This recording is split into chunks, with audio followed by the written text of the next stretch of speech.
The church has rightly administered sacraments. See this in verses 41 and 42. Isn't this crazy? We're getting all these things from 11 verses in Acts. It's like, wow, it's like God is sovereign and just like kind of laid out. This is what a church is and does. We go, well, that's kind of cool. Verses 41. So those who received His word, those who believed the gospel, were baptized. And there were added that day about 3,000 souls. In verse 42, it ends with the breaking of bread and the prayers, which likely signifies the taking of the Lord's Supper. We see all throughout the New Testament that the church, when it gathers, it takes of the Lord's Supper.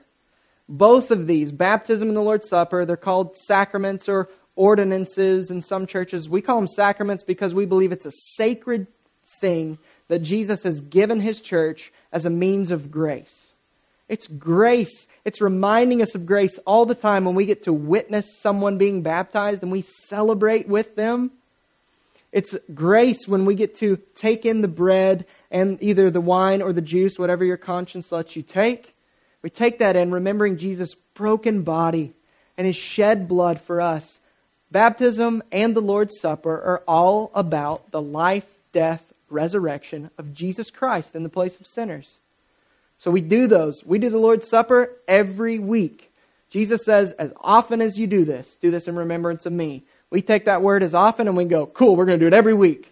I don't think Jesus goes, no, not that often. Don't remember my shed blood and broken body that often.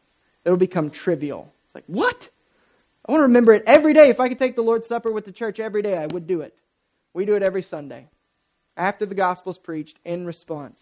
So you see, the church has baptism. They have sacraments. They have the Lord's Supper. A few of these things, we're going really quick through it. And I'm giving you a summary of this is what a church is and does. Some of these things, we have an entire week, an entire sermon that will be dedicated to these. Preaching is one of them. That'll be like week 6. Jesus gave preaching to His church. Baptism is one of them. Jesus gave baptism to His church. The Lord's Supper is one of them. Communion, it's also called. Jesus gave communion to His church.